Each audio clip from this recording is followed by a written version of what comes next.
Assalamualaikum warahmatullahi wabarakatuh. Apa kabar semuanya? Salam sehat. Kami dari Prokami Banten pada kali ini akan membicarakan mengenai tentang puasa ya. Puasa dikaitkan dengan penyakit PGK atau penyakit ginjal kronik. Jadi tema kali ini adalah amankah berpuasa pada pasien PGK atau penyakit ginjal kronik atau bahasa Inggrisnya chronic kidney disease.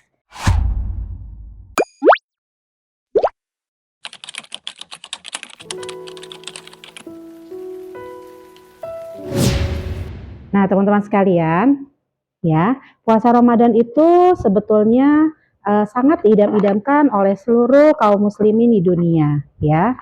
Kita lihat antusias kaum muslimin menyambut Ramadan itu luar biasa sekali, ya. Puasa Ramadan adalah menahan diri tidak makan dan tidak minum hingga matahari terbenam. Dalam surat Al-Baqarah ayat 184 sampai dengan 185, ada pengecualian bagi orang yang sakit dan tidak lagi mampu untuk berpuasa, ya. Nah, teman-teman nanti bisa buka ya surat Al-Baqarah ayat 184 sampai 185. Puasa Ramadan dikecualikan untuk anak-anak sebelum pubertas ya, tapi boleh ya kalau untuk yang mau latihan sebelum pubertas juga boleh. Tapi sebetulnya boleh-boleh saja kalau untuk anak-anak ya. Kemudian wanita yang sedang menstruasi, wanita hamil atau menyusui, lemah atau terlalu tua, lalu memiliki kondisi medis yang dapat membahayakan jika berpuasa. Banyak pasien memutuskan untuk tetap berpuasa lepas dari pendapat medis atau agama. Nah, jadi teman-teman, kita sebagai dokter atau sebagai tenaga kesehatan ya, sebaiknya jangan langsung memutuskan Bapak Ibu nggak boleh puasa ya, karena nanti membahayakan. Mungkin alangkah baiknya kalau kita timbang-timbang dulu bagaimana sih kondisi kesehatan pasiennya. Ya, kalau memang pasiennya ingin sekali berpuasa, kita cari jalan tengahnya, solusinya, kita diskusikan dengan pasien dan dengan keluarga.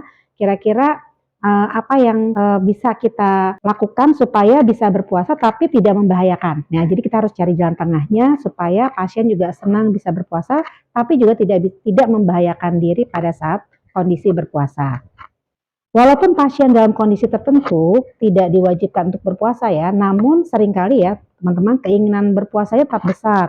Ya, ini seringkali pasien kami di unit HD itu juga demikian ya, ingin berpuasa walaupun sudah hemodialisis. Nah, hingga saat ini belum ada protokol baku yang terstandarisasi mengenai puasa di bulan Ramadan pada penyakit ginjal kronik. Nah, jadi kita memang harus mencari jalan tengah ya untuk pasien PGK ini ya. Bulan puasa seringkali identik dengan perubahan pada pola makan, tidur, dan kebiasaan seseorang dalam kondisi obat yang cukup berpengaruh terutama pada pasien dengan PGK dan hipertensi. Pada pasien dengan penyakit ginjal sebaiknya diedukasi secara tepat baik maksudnya sebelum Ramadan, saat Ramadan dan sesudah fase Ramadan. Terutama terkait dengan diet yang sesuai, obat-obatannya gimana nih, makannya kalau 2 kali atau 3 kali, serta gaya hidup selama berpuasa. Kita lihat world map di Ramadan ya, pada tahun 2001 sampai 2017, ini ternyata rentang orang-orang untuk berpuasa itu sangat berbeda-beda ya. Kalau di Asia kemungkinan antara 10 sampai 12 jam atau 13 jam, tapi kalau di Eropa ya, itu bisa sampai 18 jam per hari. Nah, jadi ini juga harus diperhatikan ya kalau untuk yang lama di daerah-daerah tertentu yang puasanya sangat lama. Nah, pertanyaannya amankah untuk berpuasa pada pasien PGK ya? Kita lihat di sini ya teman-teman. Dari berbagai studi ya, banyak studi-studi yang dilakukan di Turki, di Arab Saudi, di negara-negara yang mayoritas Muslim ya. Ini banyak sekali nih pro dan kontra ya. Dia dikatakan pada Kothuri et al. Di Inggris dikatakan pada puasa pada pasien PGK stadium 3 dan yang non PGK ternyata tidak ada perbedaan bermakna antara kedua kelompok pada fungsi ginjal. Dan juga pada Ekinci ya et al. Dikatakan puasa pada PGK dan non PGK juga tidak ada perbedaan pada NGAL. NGAL ini adalah biomarker ya pada menunjukkan fungsi ginjal antara kedua kelompok, jadi tidak ada perbedaan bermakna ya. Nah, kemudian Wakil et al. Itu mengatakan bahwa puasa pada PGK dengan rata IGFR 33 dibandingkan dengan non-PGK dikatakan tidak ada perbedaan bermakna pada IGFR antara kedua kelompok, tetapi ada peningkatan penanda yang berhubungan dengan kerusakan ginjal yang pasien dengan PGK yang berpuasa. Nah, jadi dikatakan tidak ada perbedaan bermakna pada IGFR, tapi ada peningkatan penanda nih ya pada pasien yang berpuasa pada PGK ini. Sedangkan dikatakan yang tidak setuju atau yang condong untuk tidak mengatakan untuk menganjurkan untuk tidak berpuasa adalah pada jurnal Embarki et al. Ya, dikatakan 7 dari 60 pasien PGK yang berpuasa mengalami AKI, tapi 7 dari 60 ya teman-teman ya. Sedangkan Ansari et al. Puasa pada PGK stadium 4 dan 5 ya, dikatakan 4 pasien PGK yang berpuasa semua mengalami perburukan saat puasa. Sedangkan pada penelitian Baloglu et al. Puasa pada stadium 2 dan 3 dikatakan 27 dari 117 pasien PGK yang berpuasa mengalami akut kidney injury atau AKI ya. Sedangkan Bakit et al. Dikatakan puasa pada PGK stadium 3 dan sampai 5 dikatakan hasilnya 15 dari 65 pasien mengalami AKI selama Ramadan dan 7 dari 65 pasien mengalami AKI dalam 3 bulan setelah Ramadan. Nah, jadi bagaimana nih, amankah untuk berpuasa? Nah, kita lihat ya, ternyata kalau kita bandingkan ya antara risiko ringan, risiko moderat, dan risiko tinggi, jadi kita bisa bagi berdasarkan PGK stadiumnya ya. Kalau stadium ringan itu 1 dan 2, moderat antara 3 ya, yaitu 3B, sedangkan risiko tinggi 4 dan 5. Yuk kita lihat perbedaannya bagaimana. Kalau pasiennya mempunyai keinginan untuk berpuasa tinggi ya, maka lanjutkan dengan pembagian stratifikasi risiko pertimbangkan usianya, kerentanan, dan riwayat puasa sebelumnya. Kalau dia risiko tinggi, disarankan untuk tidak berpuasa ya. Sangat tinggi ini, sangat tinggi itu yang tadi ya 4 dan 5. Sedangkan risiko tinggi itu juga saran sebaiknya tidak berpuasa. Sedangkan risiko menengah atau rendah boleh berpuasa. Tapi ya teman-teman, apabila gaya hidupnya sesuai, pengobatannya juga baik ya, tepat waktu, patuh pada pengobatan itu boleh-boleh saja. Nah, pada pasien yang resiko sangat tinggi, apabila pasien tetap memilih melakukan ibadah puasa, lakukanlah dengan hati-hati dan didiskusikan dengan ahli agama atau orang terdekat ustazah atau ustadznya ya, sehingga nanti kalau ada apa-apa bisa dikonsultasikan juga dengan dokternya. Sedangkan yang resiko tinggi, apabila pasien tetap memilih melakukan ibadah puasa, pertimbangkan pengalaman puasa sebelumnya. Bagaimana sih kemarin-kemarin, apakah kuat, adakah ada masalah ya. Apabila memperberat kondisi penyakitnya, tinjau ulang lagi nih pengobatan dan gaya hidup pasiennya. Sedangkan yang resiko menengah atau rendah, pastikan pasien menjalankan terapi dan gaya hidup yang tepat seperti rehidrasi yang cukup, tidur yang cukup ya, sehingga hal ini tidak membahayakan. Nah, ini diambil dari British Islamic Medical Association tahun 2020. Kita lanjutkan lagi ya. Kalau risiko sangat tinggi yaitu pasien PGK stadium 4 dan 5 dengan laju filtrasi glomerulusnya di bawah 30 ml per menit. Atau pada pasien yang menjalani HD atau hemodialisis dan CAPD atau peritoneal dialisis. Lalu pasien PGK yang sedang hamil, pasien penyakit ginjal yang membutuhkan terapi imunosupresi, lalu pasien PGK dengan riwayat penyakit jantung atau otak ya, atau kita sebut dengan penyakit kardiovaskular, lalu pasien PGK dengan pengobatan tolvaptan. Nah, ini namanya sangat tinggi. Sedangkan pembagian risiko tinggi yaitu pasien PGK stadium 3 di mana laju filtrasi glomerulusnya ya antara 30 sampai 60. Lalu pasien PGK dengan kelainan elektrolit, pasien dengan risiko dehidrasi akibat kebutuhan restriksi cairan, atau dalam pengobatan diuretik. Lalu pasien PGK stadium 1 dengan 3 dengan pengobatan ACE inhibitor atau ARB misalnya ya dengan mendapatkan kandesartan, ramipril, lisinopril ini harus hati-hati ya. Lalu yang kita sebut dengan risiko menengah atau rendah adalah pasien PGK stadium 2 ya dengan fungsi ginjal yang stabil. Lalu pasien PGK yang rentan terhadap kejadian infeksi saluran kemih atau pembentukan batu, dan yang ketiga hipertensi. Paper dari atau jurnal dari Nutrition and Metabolism Does Ramadan fasting affect hydration status and kidney function in CKD patient? Nah, ini kesimpulannya ya. Kesimpulannya, berpuasa pada bulan Ramadan menyebabkan penurunan secara signifikan pada status hidrasi dan kadar BNP plasma dengan tingkat GFR yang menetap tanpa meningkatkan risiko terjadinya depresi volume dan penurunan fungsi ginjal.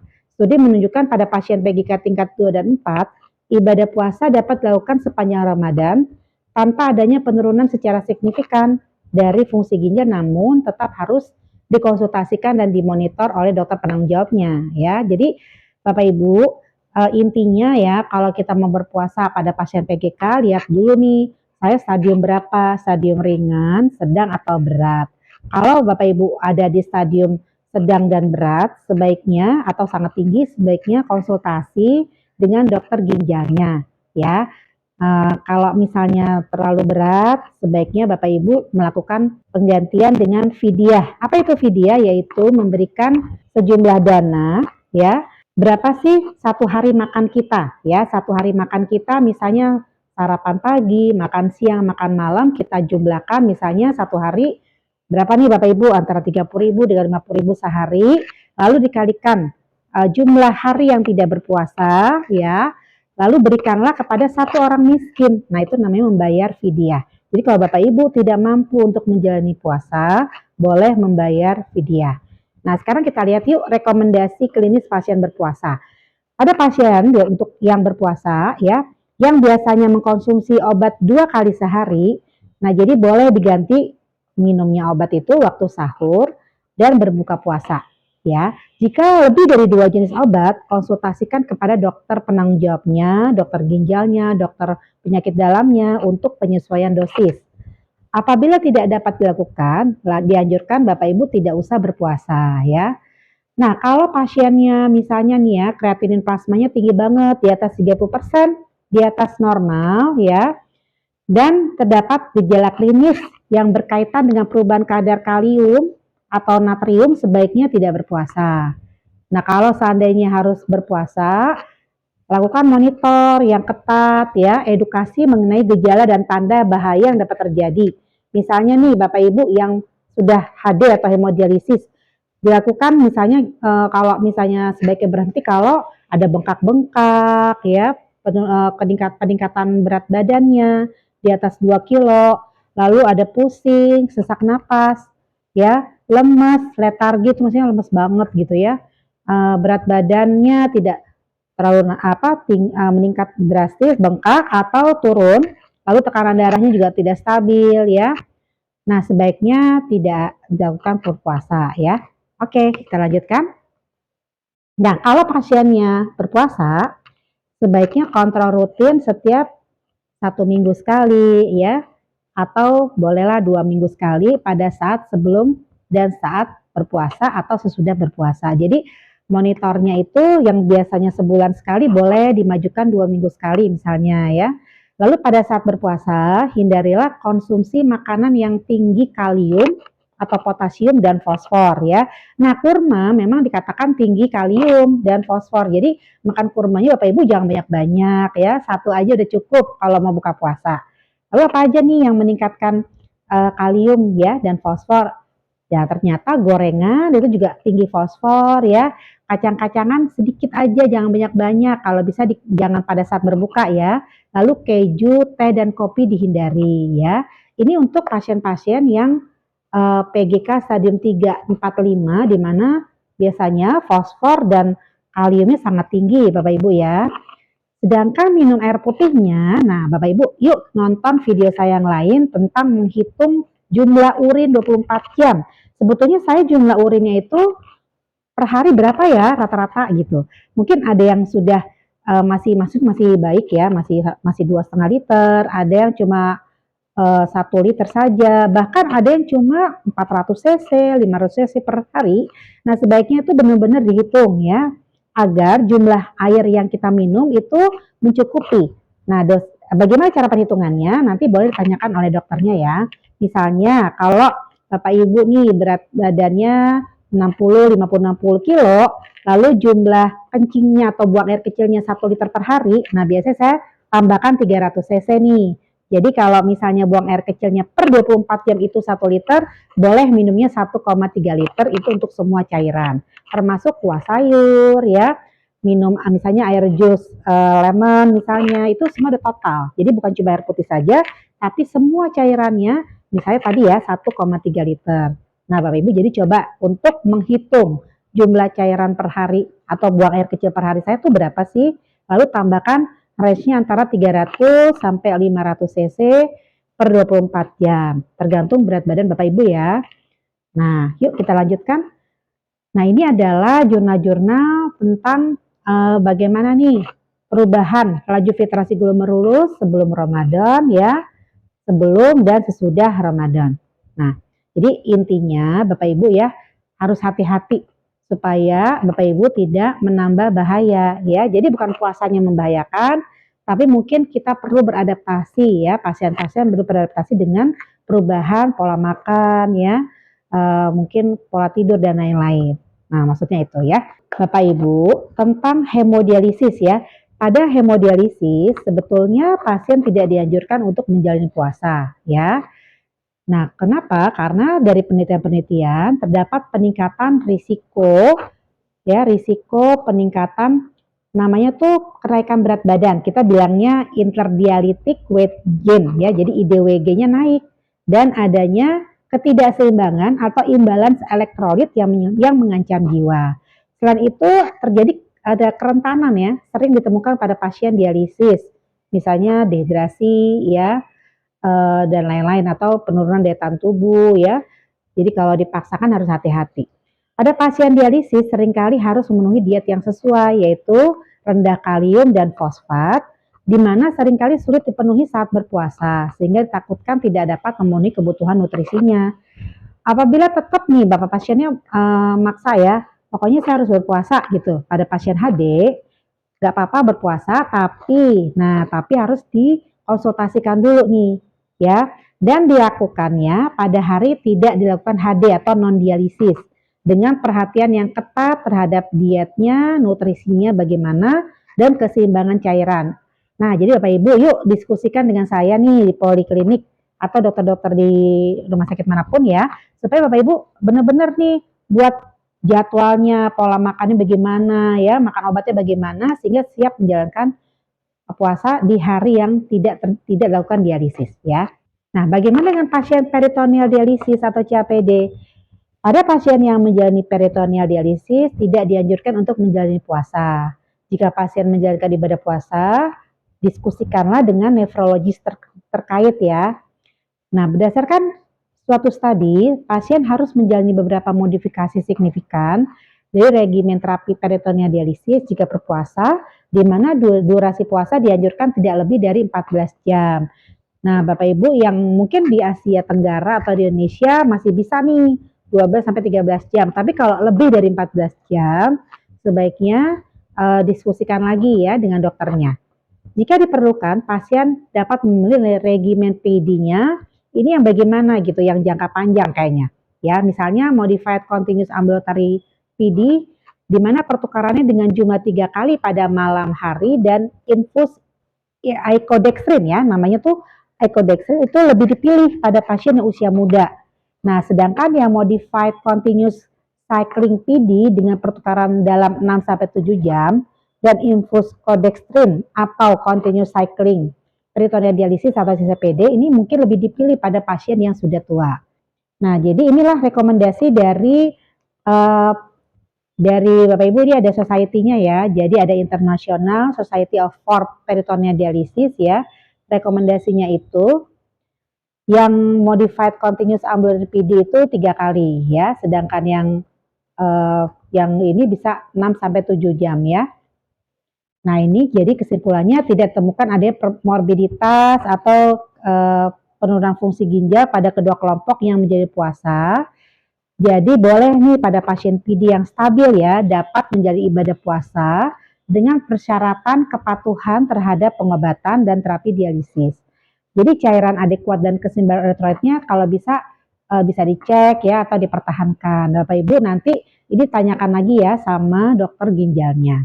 Sedangkan pada pasien yang transplantasi ginjal ini disarankan untuk tidak berpuasa di tahun pertama saja ya setelah transplantasi.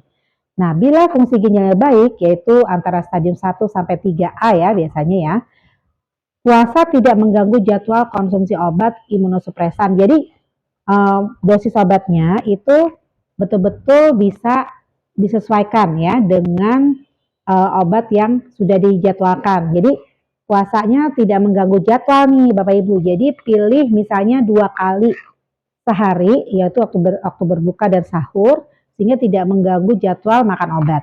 Lalu fungsi ginjalnya stabil di 3 bulan terakhir, berarti boleh untuk berpuasa ya, tapi tetap harus supervisi ketat pada pasien yang menjalani transplantasi ginjal.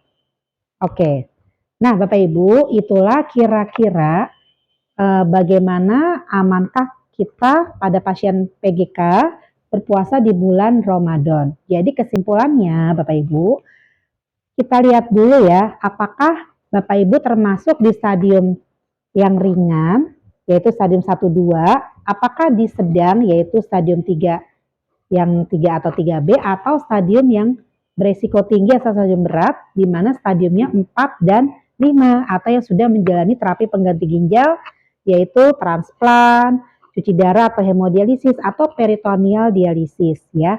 Nah, kalau Bapak Ibu ada di resiko yang ringan, silakan untuk berpuasa, tapi jangan lupa menyesuaikan obatnya bagaimana nih, apakah diminumnya tetap 2 kali atau 3 kali ya, dan bagaimana pengaturan pola makan atau dietnya juga harus disesuaikan oleh dokternya ya. Jangan lupa cari makanan atau minuman yang rendah fosfor, rendah fosfat, dan rendah kalium ya. Apa saja sih yang rendah kalium? Bapak Ibu nanti boleh lihat ya di Google atau di internet, makanan-makanan yang tinggi kalium itu apa aja ya. Nah, kalau sebaiknya yang aman itu yang rendah kalium itu atau rendah fosfor itu yang tidak makan daging-daging yang merah ya, gorengan itu sebaiknya dihindari. Tapi kalau sayur-sayuran itu boleh banget ya, nggak apa-apa. Nah, Bapak Ibu, kalau minum susu carilah yang rendah lemak supaya fosfornya juga rendah ya. Jadi sayur itu cukup aman ya. Protein dari nabati dan tumbuhan juga cukup aman. Ikan juga baik. Nah, jadi gantilah dari daging-dagingan yang banyak mengandung fosfor dan kalium itu ke ikan-ikanan ya. Tahu atau tempe juga dibandingkan dengan daging itu fosfornya lebih rendah ya. Dan sayur-sayur hijau sangat membantu untuk meningkatkan nutrisi ya untuk pasien-pasien PGK. Nah, nanti Bapak Ibu boleh ya nonton video saya terkait dengan kesehatan ginjal dan Ramadan. Itu ada lagi video yang lain. Nah, mungkin itu saja dari saya. Terima kasih sudah menyimak video ini. Assalamualaikum warahmatullahi wabarakatuh.